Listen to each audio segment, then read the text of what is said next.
Welcome to the Educational Leadership Podcast, the podcast where education meets innovation and leaders like you transform schools into thriving communities. Join us as we guide you through the ever-evolving world of educational leadership, from strategies that inspire your staff to insights that shape your students' futures. We're here to sharpen your skills, amplify your talents, and ignite your impact. So grab your coffee, a notebook, and most importantly, your growth mindset as we embark on a journey to redefine what it means to lead with purpose and passion. This isn't just a podcast, it's professional development. Let's build better schools together, one episode at a time. Now, here's your host, Principal JL.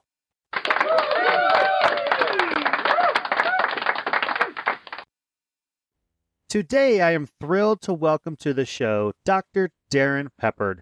He is a dynamic keynote speaker, leadership expert, and consultant who is passionate about transforming school culture and shaping the next generation of leaders. With nearly 3 decades of experience in education, including time as a teacher, coach, assistant principal, high school principal, and superintendent, Darrin brings a wealth of real-world insight and inspiration to the table. He's the best-selling author of Road to Awesome, The Journey of a Leader, and his latest book, Culture First Classroom, where he co-authored with Katie Kender, is already making waves for its powerful message on leadership, relationships, and classroom culture. Darrin is also the host of the Leaning into Leadership podcast, where he shares practical and actionable wisdom on building strong teams and thriving school cultures. Now, here is my conversation with Dr. Darrin Peppard.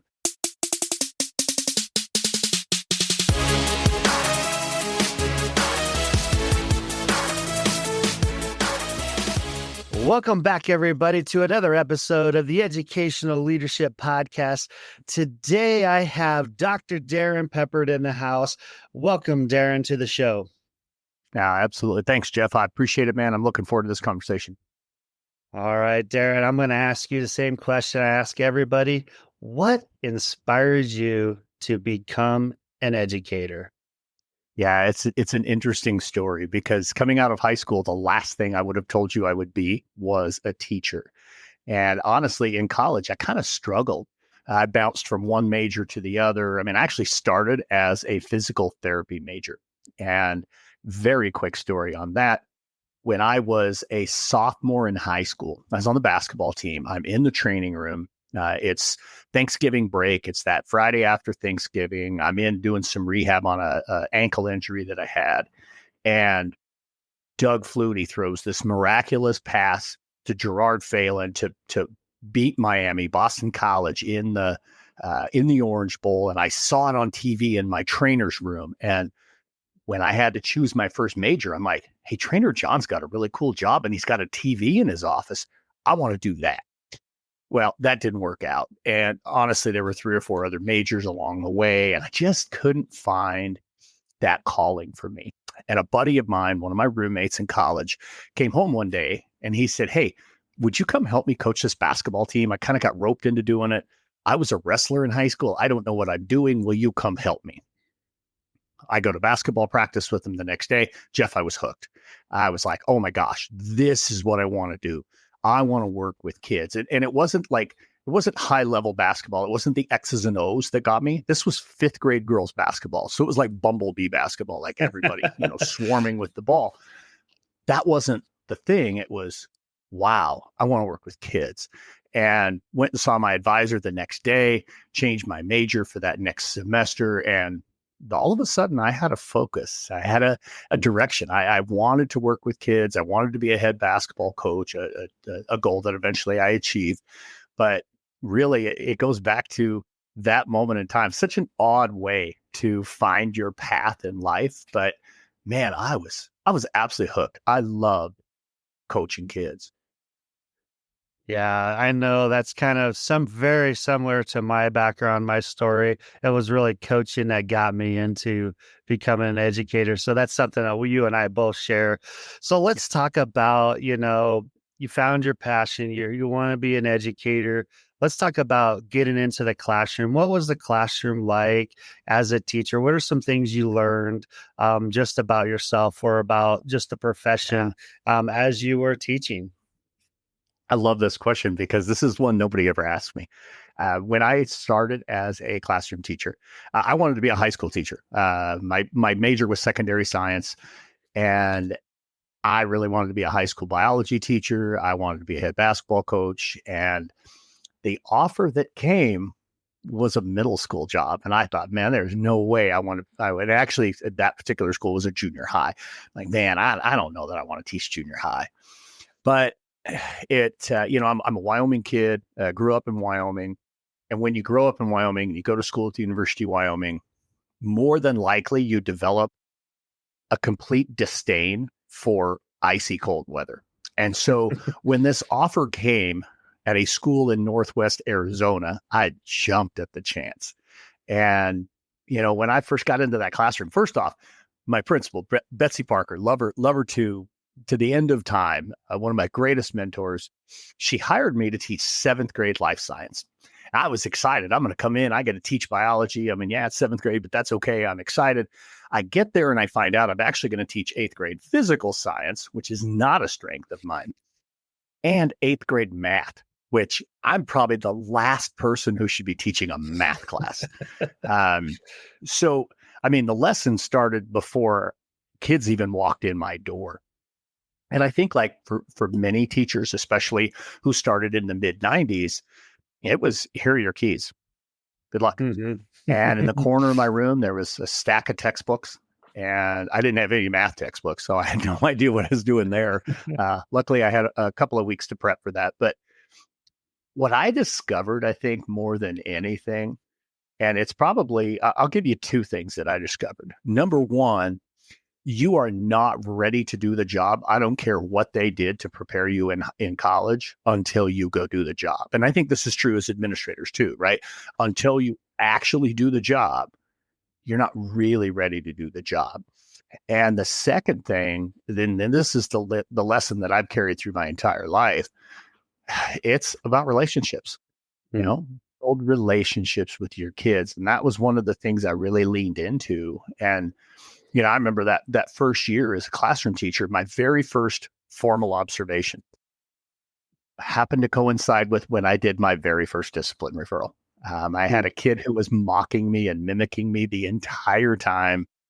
I finally had to ask him to leave and send him to the office. And my assistant principal that was doing the observations, like, man, you have got the patience of a saint. I'd have kicked him out a long time ago. What are you doing? And I've worked really hard to build relationships with my kids. And now, Jeff, that's almost 30 years ago. There are a whole lot of those kids I still have a relationship with to this day. And, when you do that, I think that is what sets you up for success as a classroom teacher, as a building leader, no matter what it is that you do. If you focus on the people, you focus on relationships, I think that's probably the number one thing I learned. I don't think I necessarily figured it out right away, but because I felt like I was overwhelmed with all these other things, I knew I was good at building relationships. So I really kind of leaned into that. Oh yeah, you're speaking my language there about building relationships. I think that's really key. No matter what capacity in education you're at, if it's a paraprofessional, if it's a classroom teacher, administrative assistant, principal, any role you are in education, it's about building up those relationships because there's things that you don't know your impact until later, and you don't know how that relationship impacts that person until much later. And when you get those phone calls or those letters or those emails about how you impacted them because of something that, hey, it was just because that's what you do. That's your, just building that relationship, just who you are, how it impacts somebody down the road is powerful. So that's really, really thank you for sharing that piece of advice there with people. Now, let's talk about, you've been in teaching for a while and then you go into becoming the principal. Everybody calls it the dark side, but I still think, we have to look at it as we're all working together, right? Even though people like to call admin the dark side on Yeah. things. But so talk about, that transfer or that, transformation from teacher into administration. What motivated you to take that leap? It kind of goes back to, I think it was either my second or third year as a classroom teacher. I'm almost positive it was my second year. There was a moment in time, my first principal, again, Betsy, man, she had made such an impact on my life. But there was a moment in time. It was during the summer. I was in the main office and she was there, and she just kind of pulled me aside and said, you really ought to think about a career in school leadership. And Jeff, it had never crossed my mind. I mean, that is not, and the same kind of thing, right? I come in Yeah. as a new teacher. On my prep, there was a traveling teacher that Betsy told me later she intentionally put him in my room because, he's a veteran. He can kind of, guide and support me and that kind of stuff. And he probably, along with the rest of the, the coaching staff and all that kind of stuff, helped me form that dark side mentality of, administrator bad. And, but when Betsy tapped me on the shoulder and said, "Hey, you ought to think about this," that kind of opened my eyes. And when I first arrived in the state of Arizona, the way the licensure worked in Arizona, you had 8 years from the time you got your initial teacher's license to complete a master's program. It was a requirement in the state. They ended up doing away with that a few years later, but I was getting ready to start my master's program, and I had a student teacher.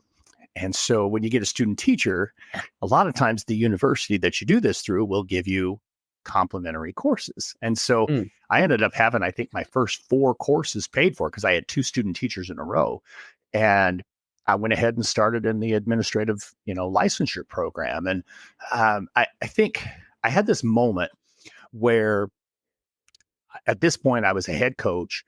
And I had, I kind of had achieved what I really wanted to achieve. I wanted to be that head basketball coach, and we're starting to have some success and starting to grow a really strong program. And I felt like I kind of had a one of those 2 roads diverge moments for me. Mhm. And I had to make a choice. Do you just continue with the coaching? I had finished my master's degree, or do we go ahead and pursue the school leadership avenue? And at this point, my daughter was 5, 6 years old, and my wife and I were talking about moving back to our home state of Wyoming. And Jeff, I didn't want to go back to or move to another location and get behind other people in line. I was a department head. I had an absolutely stellar schedule. I was the head coach. I mean, I had, kind of ascended to where I wanted to be as a teacher. And so it was, what, let's look for administrative roles. And I was fortunate enough to land at a high school in Southwest Wyoming as an assistant principal. And man, the lessons started right away. There's this, I don't know, misbelief or misunderstanding that when you have the title behind your name, all of a sudden that changes the way things work. And it's just not true. I learned, just like I did in the classroom, that I needed to really work hard to build relationships. That first year, I was in charge of all high school discipline and attendance. As a high school principal, you can appreciate this one. School of at that time, about 1,100 kids. All high school discipline and attendance came across my desk. So, I mean, it was just nonstop, catching people doing things wrong, handing out the consequence. And I think, I very quickly, maybe even by the end of the first semester, felt like, man, if something doesn't change, I can't keep doing this. I can't keep doing this job. Jeff, I did 2,200 discipline referrals my first year. Oh, I mean, it was seriously non-stop. And partway through the year, this was really kind of the moment where, and I didn't label it that or anything like that, but looking back, this is really where Road to Awesome begins. We're in this staff meeting, and it's the staff meeting, right? The staff meeting, the one where we're going to figure out what we're going to do about the 2 most important things on our high school campus: hats and cell phones. Oh, that staff meeting, right? Yeah. Oh, Mhm. exactly. Yeah. Right. Yeah. Yeah. Yeah. And because I'm in charge of discipline and attendance, I get to facilitate this staff meeting. And we're all over the place with different consequences and ways we can force them to do what we want. And somebody raised a hand and just said, Darrin, why does it always have to be about what they do wrong? Why can't it be about what they do right? And for me, that was a huge shift. I mean, I remember just standing frozen in time, like, wow, why are we doing it this way? Um, I I started showing up a little bit differently after that. I mean, there were still consequences for misbehavior. Don't get me wrong, Mhm. but it was like, maybe we need to start thinking about what we're looking for here. If all we do is look for negatives, we're going to find them. And we're doing a good job of it, by the way. I mean, we were really good at finding the bad things. And it wasn't just the kids either. It was the staff. I mean, we were looking for things staff was doing wrong, and our culture was terrible. It really was. And for me, I think, one of the biggest lessons as I made that transition, that whole first year, was what you look for, what you value, what you think is important is what you're going to find. And in our case, we were so focused on those negative things, the things people were doing wrong, that we were completely missing all the great things that were happening in our school. And making that transition to starting to focus on what was right versus only focusing on what was wrong ultimately made a huge difference in the culture of our school. Stay with us. We'll be right back. Hey there, amazing educational leaders. If you're finding value in this podcast, learning new insights, getting inspired, or just nodding along thinking, yep, I needed that, then why keep it to yourself? Share this podcast with a colleague, a fellow school leader, or a teacher that is inspiring into leadership. Send them a link, post about it, or just casually drop, hey, you need this in your life the next time you see them. Let's grow this community of game-changing educators together, because great leadership isn't a solo act, it's a movement. Now, back to the show. You're kind of speaking to that whole, you felt like all you're doing is chasing down all the negatives. You were, it felt like just you're beating people down instead of lifting them up. So let's talk about how you did that. How did you build your school culture and leading your team as a school principal? Yeah, no, that's a great question. And honestly, it began with me still in the assistant principal role. The very next day after that staff meeting, I had a conversation with our principal, and I'm like, man, Randy, we got a problem. Our culture's broken. And he said, I know. He said, but I don't know how to fix it. What thoughts do you have? And I mentioned to him at my high school where I'd been a teacher, they had this thing called Jostens Renaissance, and they were celebrating kids for doing the right things. I'm like, maybe we ought to look at that. He's like, sure, let's check it out. I flashed back into that meeting, and when that question was asked, those two questions were asked, I remember seeing some faces around the room that probably looked just like mine. Like, whoa, why aren't we doing that? And I went to those people that day and said, I've got an idea. Do you want to be a part of this? And 8 of them said yes, almost right away. And as a collective group, we started talking about what are the things that we need to improve on our campus. And we looked at some key metrics. Obviously you want to go to data. Our average daily attendance rate was like 84%. It was horrible. So, okay, that's an area we need to improve. We looked at our graduation rate. It was under 70%. Horrible. We need to improve here. I looked at, our, testing, and we looked at teacher retention and a handful of other key metrics, the discipline referrals. That's why I know that number by heart. But as a group, we started saying, okay, let's figure out some steps we can take. We're going to go to this big, Jostens Renaissance conference this summer, and we'll learn about ways to take some steps. But what else should we do? And one of the members of the group said, why aren't we asking our kids? I mean, we do this all the time in education. We sit around a bunch of adults who haven't been kids in a long time, and we think we can solve the problem for kids. And to an extent, we probably can, but why wouldn't we want their voice? And we ended up, we went through a pretty lengthy process. We had a group of almost 100 kids. We just asked the whole staff, give us the names of kids that are leaders, and not just the Studco kids. I mean, kids who are leaders, but maybe don't have a title. And man, we had almost 100 kids that we took through an exercise and through all kinds of different, conversations around why this happens, why that happens. Like our third period attendance was absolutely terrible. Well, I mean, we're looking at the master schedule like, man, what courses are there that the kids hate, or what teachers, that they don't get along with? I mean, like, what's happening? Our kids told us point blank, they were hungry.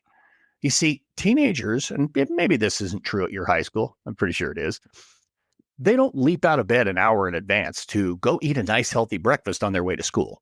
No, they come rolling in with their Starbucks or their thing from the convenience store. And we had a problem with trash in our hallway. Well, my predecessor would stand at the front door with a big, giant trash can. He wasn't greeting kids. It was throw it away, throw it away, throw it away, throw it away. So these kids are coming in with hardly anything in their stomachs, being told they have to throw away their stuff that they just waited in line, at Starbucks for 20 minutes for. They're skipping third period because they were hungry. So we wouldn't have figured that out, but our kids told us, here's why that's happening. Okay. So we put some pieces in place to help with that. Number one, we stopped meeting them at the front door and making them throw away their stuff. We bought a whole bunch of trash cans, and we put trash cans where they were needed. Took care of the trash problem. They weren't throwing trash around because they were bringing their breakfast in. They were throwing trash around because there was no place to put it. And teenagers are pretty good at just setting their stuff down and hoping their mom picks it up for them, right? But just having those conversations with this group of 8, and ultimately we whittled that group of kids down to a group of 9 kids that ultimately we called our culture steering committee. And it was a mix. It was, and this was spring semester. So we had a couple of freshmen, some sophomores, and some juniors. We had no seniors because they were getting ready to walk out the door. We wanted kids who would be with us the following year. We took them along with our crew. We went to this big conference, and we were blown away. We're blown away with, how you actually focus on the things you want to see and then recognize, reward, and reinforce them. And man, we made some unbelievable changes in the culture of our school. But Jeff, it doesn't end there. That really helped us, especially with things like attendance and those types of things. But it wasn't going to move the needle with the academic side. We needed to make some changes on the academic side too. We needed to really focus on high quality teaching and learning in the classroom and helping our staff move away from that stand and deliver all the time to really engaging students in their learning. That was another big process that we undertook. And among the things that we did a lot of different things. But among the things we did was we started looking at the career pathways that our kids had in mind, things that they were genuinely interested in. And ultimately, we created 3 wildly successful career academies and 3-year intensive programs, big shifts in the curriculum that, for example, in the Health Occupations Academy, that really not only met state standards, but also still connected to the interests that the kids had in their potential career field down the road. Doing that work, holy moly, what a big difference. Kids are going to go to class. They're going to go and be engaged when there's something that's relevant to them, and that was part of our, what we referred to as our rigor, relevance, and relationships framework. Those 3 pieces in the classroom really made a tremendous difference. And we really started to see some wonderful gains. And I think those two things ultimately were what led to me becoming the principal of that school, was leading those two efforts. And I'll tell you, by the time I left that school, not the numbers we wanted, but 81% and 84% graduation rates my last 2 years, the highest grad rates in the history of the school.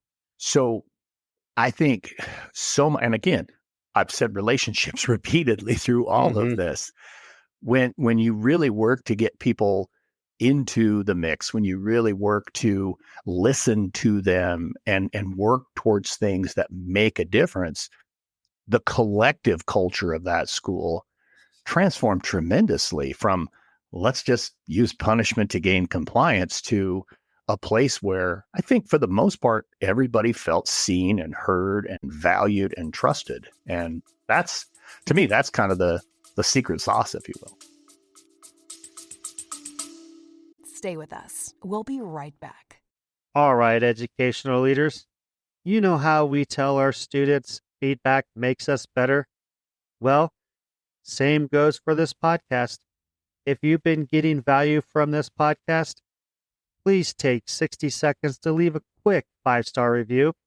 This review isn't just a pat on the back, although I appreciate it. It helps other leaders find the show, join the conversation, and grow right along with us. More reviews equal more reach equal a stronger community of game-changing educators. So hit that review button, drop a few words, and let's keep making educational leadership better together. Now, back to the show. You touched on a lot of things there. When you're just after compliance, you're just going to beat your head against the wall, right? Yeah. But when you bring people together, people have a voice, they're heard, you're taking in consideration of what, the issues are, and you're taking their feedback, but you're not just listening, but you're actually having actionable steps on top of that.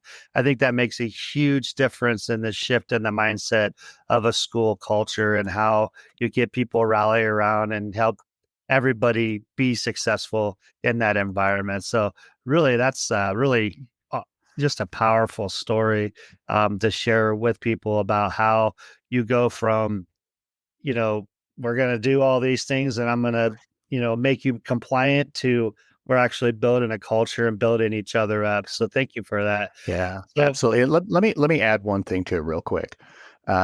Just listening to you kind of recap that. I think something that leaders need to remember, and a big lesson for me through this process, especially on reflection, it was never about me. It was never about me.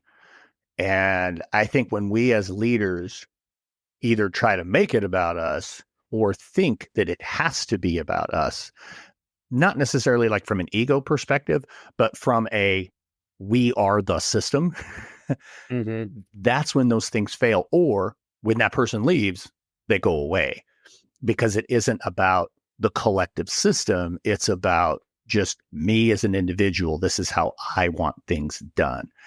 None of it, the culture focus, the career academies, any of those things, they were never about Darrin wants this. It was about, as a collective group, these are things we've identified that we want to do.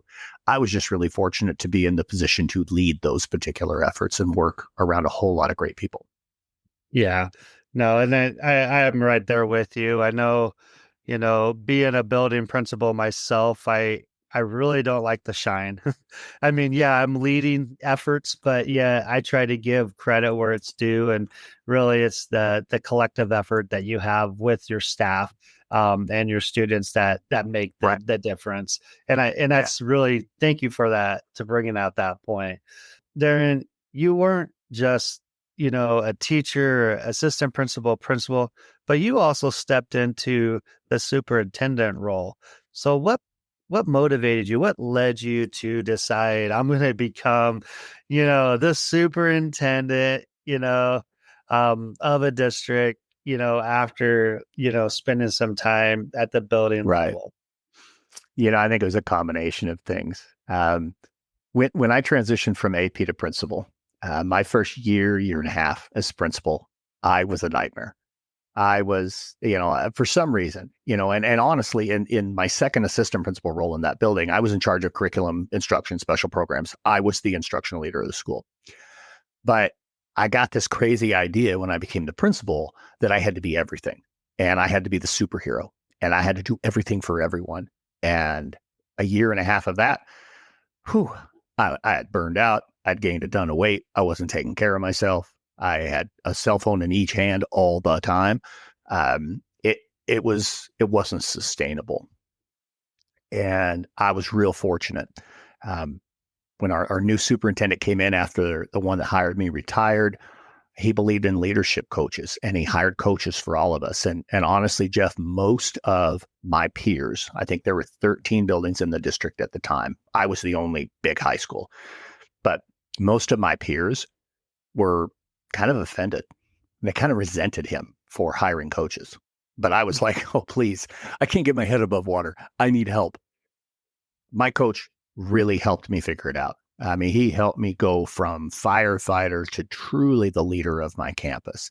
And over the course of a handful of years, I really felt like instead of always running around doing, I was the one who was supporting. And one of the things I loved the most was growing and supporting my early career leaders, whether that was my assistant principals, department leaders, aspiring leaders in the building. I was always looking to grow my bench for more leaders on the campus. I fell in love with doing that work.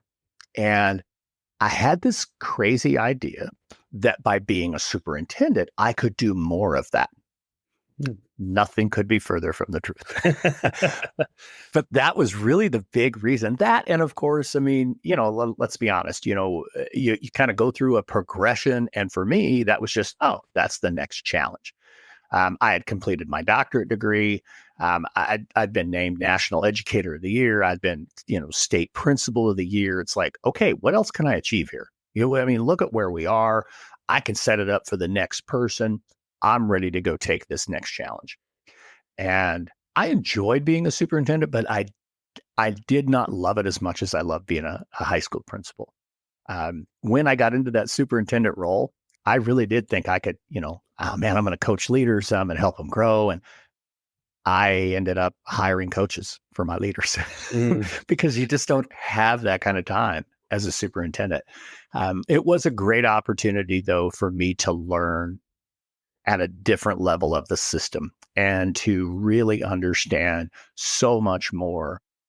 All the ins and outs of school finance, of, the political process, the ins and outs of legislation, and, how to work with different community groups. I mean, certainly as a building principal, I worked with a lot of community groups, obviously with all of our business partners that were part of our academies and that type of thing. But it's different at the superintendent level, the work that you're doing in terms of those business partnerships and, working with, all these different entities. And definitely a valuable experience, something I really, truly cherished and that I learned a lot from. But the reason I made the leap turned out to be something that was a bit of fool's gold. Well, that's very interesting. I'm going to note that down. I really enjoy what I do as a building level principal. And, there might be that next step down the road, but I'm not ready for that. I just love what I'm doing with, working with my staff, my students, building people up. And so that's kind of where my niche is. I want to kind of stay there. But I've had some of those same thoughts. So maybe that's a really good, and I'm not saying that being a superintendent was a bad thing. It was not. No, it really wasn't. And I've said this dozens of times, and I think anybody who's been both a high school principal and a superintendent would echo what I'm about to say. Of the two jobs, high school principal is harder. High school principal, you are always on. You might think, oh, well, you're the superintendent, though. You're high school principal. You mentioned the spotlight. The spotlight is not brighter than it is anywhere than the high school principal spot. I mean, it's holy moly. There's a big difference there. And I think that's probably why I loved it so much. You mentioned you don't really, don't necessarily love the spotlight. I do. And I didn't feel like I had to be in front of it all the time. I didn't feel like I had to be the person to, to speak or to do this or to do that all the time. But I was very comfortable in that. And I really enjoyed that. And it's probably why I still to this day identify as a recovering high school principal. And I just loved that role. I enjoyed being a superintendent. Don't get me wrong. Man, there's something special about being a high school principal. No, there's a lot of parts about the job that I do love. I mean, it's the people I get to connect with on a daily basis. And, when people come up to you randomly and talk to you about things, it's kind of nice. But at the same time, that could also take a toll on you because, you're hearing everything, you're hearing, you're doing great at this. I heard this is kind of not going well. And so, I mean, it's a balance. And I think that's what you got to have to learn at this. I remember, yeah, Jeff, I remember when I got hired, like the day that I accepted the job, my wife and I were having a conversation and she said, I can't even wear sweatpants to Walmart anymore now. Cause she's like, it's like you're the mayor now. And in many ways that's true. I mean, some people may or may not know who the superintendent is. In my district, yes, they did. He started his teaching career there. He was there for 32 years or whatever. Everybody in town knew who he was. But in a lot of places, the first place where I was a teacher, I didn't even know who our superintendent was. Nobody did. I mean, I'm sure some people did, but he was somebody that, you could have walked past him in a grocery store and not known it. As the high school principal, you have a 0% chance of going into the grocery store and not having somebody stop you. Unless you go like at 6 a.m. or something like that, you might have a chance. Right. You might. Yeah, for sure. All right. So Darrin, let's talk about you. You wrote a book. I know you have a new one out. We'll talk about that one in a little bit, but let's talk about that first one, The Road to Awesome. What inspired you to write your first book? It's kind of an interesting story. I started writing that book about 6 months after I finished my dissertation. And when I finished my dissertation, I swore I would never write anything ever again. And I think most people who have done a dissertation would say the same thing. But I don't know. I started feeling this itch to share more. I mentioned I had jumped into the superintendency because I wanted to coach more leaders and I wanted to impact more people. And I mean, at this point in time, I mean, go back to that Jocelyn's Renaissance connection.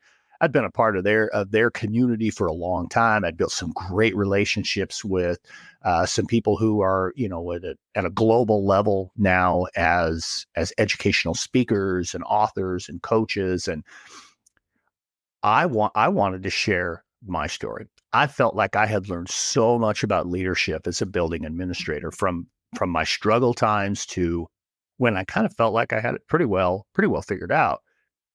I wanted to share that with others. And that's kind of what got me going on that.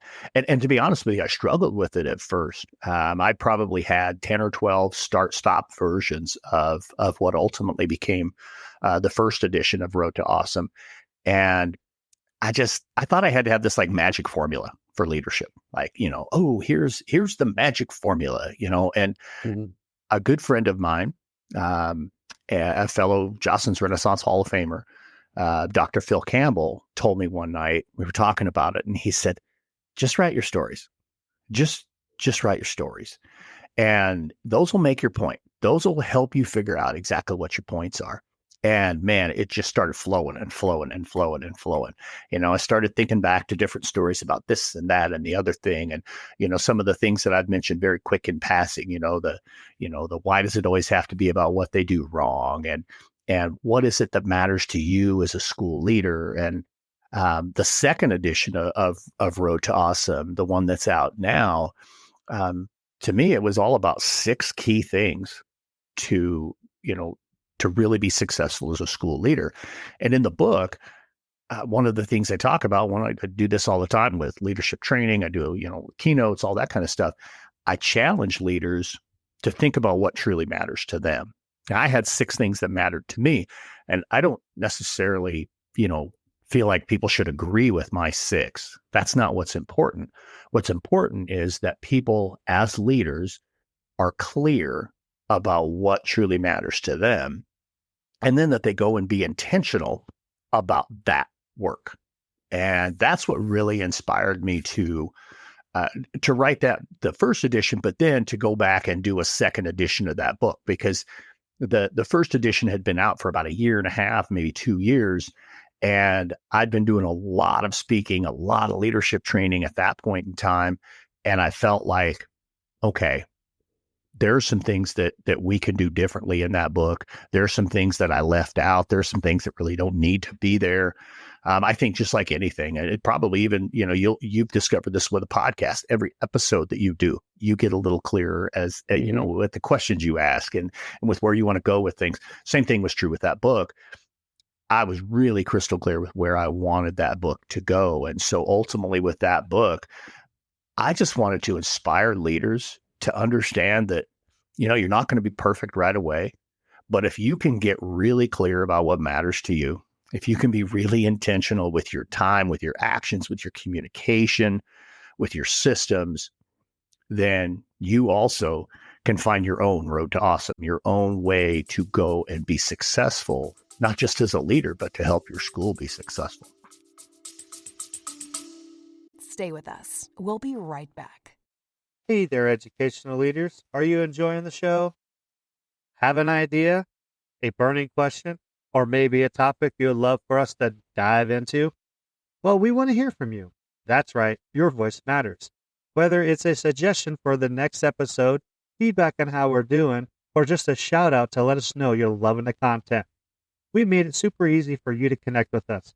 Just click the fan mail link in the show notes and drop us a message. Your input helps us shape the podcast and keeps us in tune what's most valuable to you, the champions of education. So don't hold back. Click that link. Send us your thoughts, and let's make this journey even better together. Thanks for listening, and keep leading with passion and purpose. Now, back to the show. That is really great. I mean, I love, kind of how that inspires you and how that your stories are helping other people become the best leader they can be. Because you're right, everybody leads a little differently. We all have our own journey, our own path, and that's kind of where my podcast comes in. I'm not a writer. I'll talk all day long if you let me. So this is where I'll get in and meet people like you and other guests I've had on the show, learning through their journeys, but sharing those journeys out, because there's so many different ways to lead. But at the same time, there's not a lot of resources out there. And you're one of those resources that are out there to help people learn and grow when it comes to this educational leadership role. Now, you have a new book out. I believe you and Katie Kinder wrote it together. Let's talk about, Culture First Classrooms. Tell us about this new book. Ah, man, I'm super, super proud of this book. And, it kind of came about in an odd way. Katie and I actually met in person finally a couple of years ago. We were both speaking at a conference in Las Vegas. I went to her session. She came to hear me speak, and we connected. Had dinner with a group of friends, and just started to have a lot of conversations. At that time, she had just jumped out of her instructional coach's role and into the work she does now, supporting schools and teachers all over the country. And I asked her to be on the podcast. I'm like, hey, I'd love to do an episode of the podcast with you. And we're doing the podcast episode. And I had just started teaching at the university level. I teach an advanced classroom management course for Fort Hays State University out of Kansas. And I was telling Katie about the course. And the more conversations we had, the more we realized that she and I just saw eye to eye on what really classroom management is all about, which is not about management at all. It's about culture. It's about developing culture in your classroom. And if you start with that, so much of those other things really take care of themselves. And so I one of the things I had shared with her was when I started teaching that course, I asked my students, I do this every semester. I ask my students, what do you think of when you hear the phrase classroom management? That's the first discussion board. Let's talk about that. And Jeff, you know what I hear, right? Mm-hmm. How do I handle it when they misbehave? How do I get them to do what I want them to? Things like that. Well, build relationships with them, set the tone from the very beginning, have some very clear structures and procedures and all of those things that really are culture in your classroom. And so the more Katie and I talked, and we're both in schools all over the country all the time, we started identifying some absolute superstar teachers that either we had worked with or that we were seeing in classrooms now. And ultimately, we ended up asking 24 people to write something for us about how they build culture in their classroom, in their building, or in their district. And taking those pieces and kind of breaking them down into ultimately 7 different categories of how you build culture in your classroom led to just, I think, an amazing book. And I don't say it's amazing because I wrote it. I will say my writing in this book, I think, is even better than it is in Road to Awesome, only because I've grown as a writer. Why this book's amazing, though, are the 24 educators from around the country who, in most cases, not all, there's a few that are names that people might know, but for the most part, they're teachers who are just getting after it every single day. And they're not out there on social media talking about themselves. They're not, national speakers, or they're not writing a book. They're just absolutely crushing it on the day-to-day grind in their classrooms. And it was so awesome for Katie and I to share our platform with them, to give them the recognition that they deserve, to, have some people learn about people like Stacy Nation or Tanya Fallum or man, it's just so many of them. Just some amazing human beings. I'm really excited about this book because it really does lay out for you, whether you're a new teacher or you're a classroom teacher who's maybe struggling a little bit, or you just need something to boost you, or maybe you're a school leader, district leader, and you're like, hey, I want to do something to really kickstart the culture in our classrooms. This book really lays it out and gives you some great, just smart moves from great educators who are in the classroom right now. Awesome. I love how you have 24 different people in the book. That's the one thing I feel like is going to be really powerful for people to see and know that there's so many different ways to do this.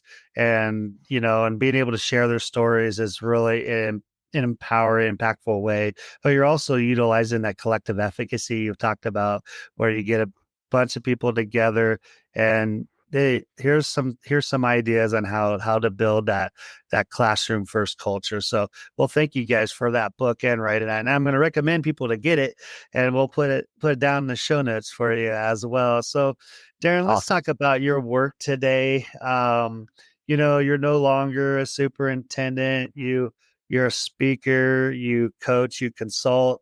You write books. There's a lot of things. So, what are you up to now?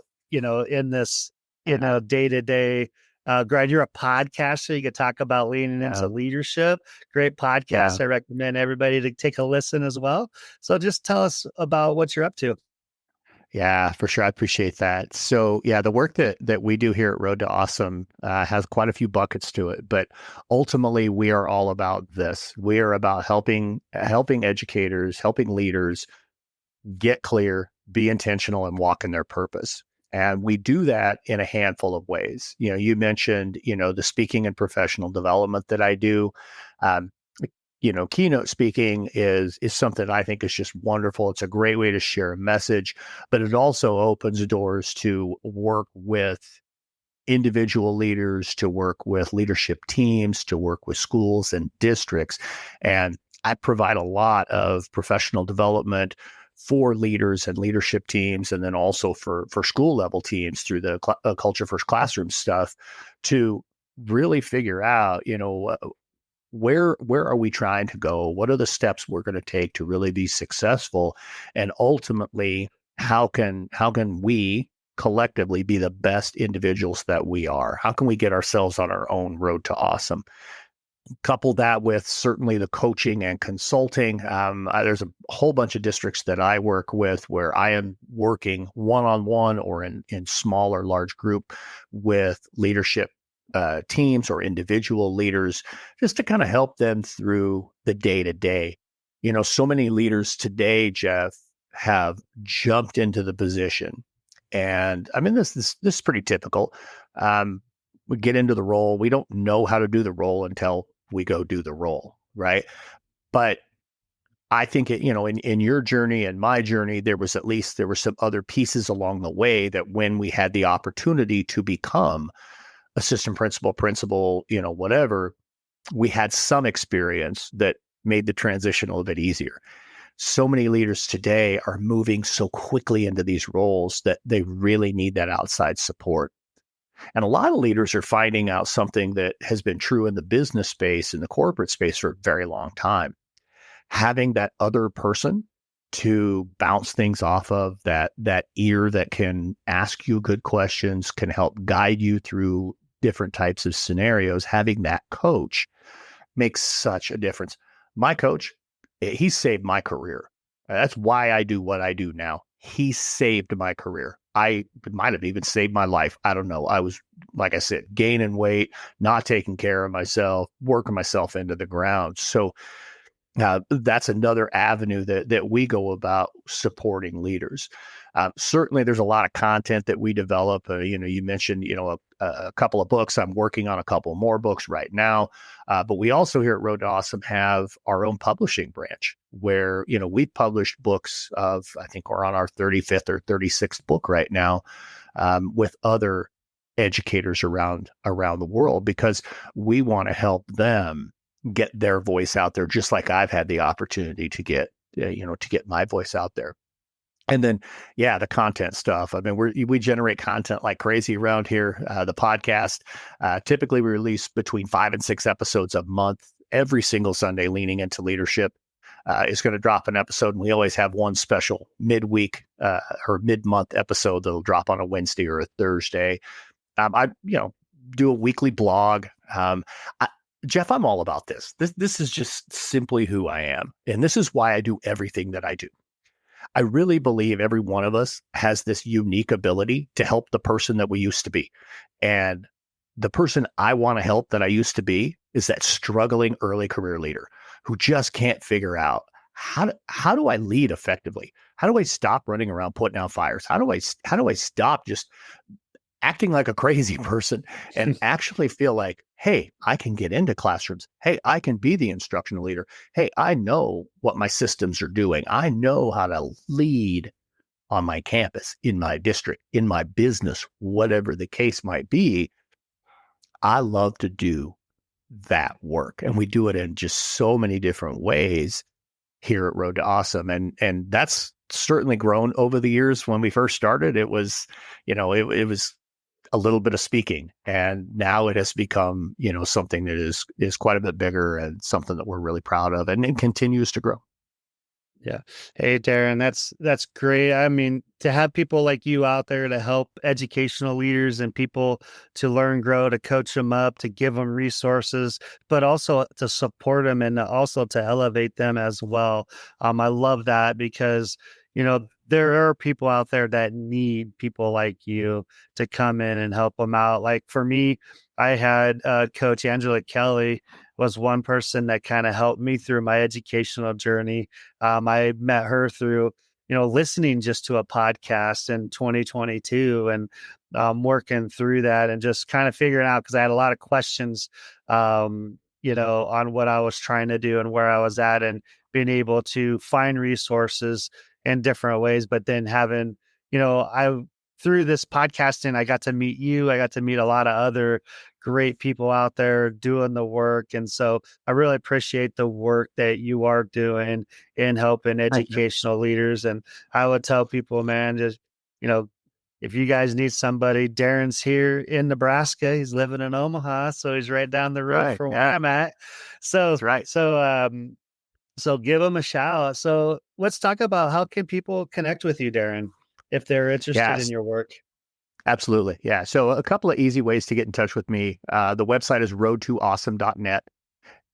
You could send me an email, Darrin@roadtoawesome.net, or just go to the website, click on contact us and send us a message. When you go to the website, it'll pop up right away to join our email list. Please join our email list because you'll get all kinds of, the content that we're talking about. You'll get all kinds of content sent to you that hopefully is really relevant to what you're looking for. We have a weekly newsletter that comes out every Monday that, goes out to all of our subscribers, and then all kinds of other different things that come out, about our principal academy. And we didn't get to talk about that one, and that's fine. Yeah, but there's all kinds of stuff. So go to roadawesome.net and check that out. If you're a social media person, I am Darrin M. Peppard on literally every platform. All right.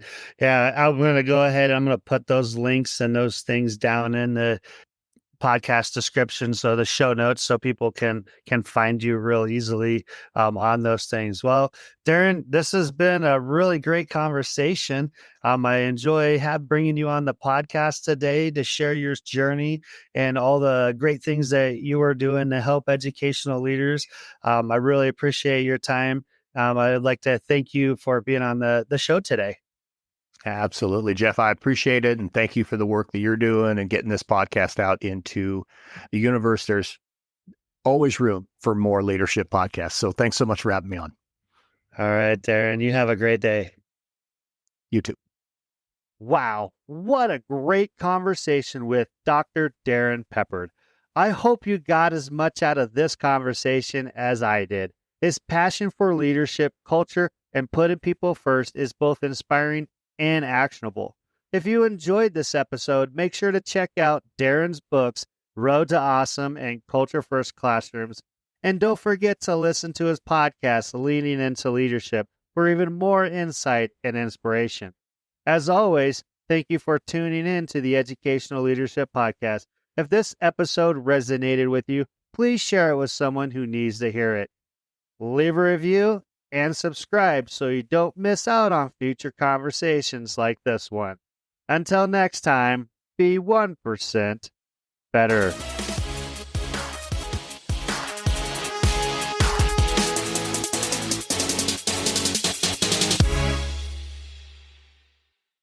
Thank you for sticking around to the very end of this episode. I hope this podcast brings value to you as an educational leader. I would invite you to share this podcast with other educational leaders, or maybe that inspiring teacher who would like to be an educational leader someday. I would also invite you to subscribe and to follow this podcast so you can get the most recent updated episodes when they drop. I would also love it if you leave a review and rate this podcast 5 stars, because that would make this podcast more discoverable to other educators like yourself. You can also follow me on TikTok, YouTube, Instagram, Facebook, X, Threads, and Substack. All you need to do is look for Principal JO, and boom, there I am. This is where we can continue the conversations from the episodes that you have enjoyed. I am so thankful for you guys for listening. Until next time, always be 1% better.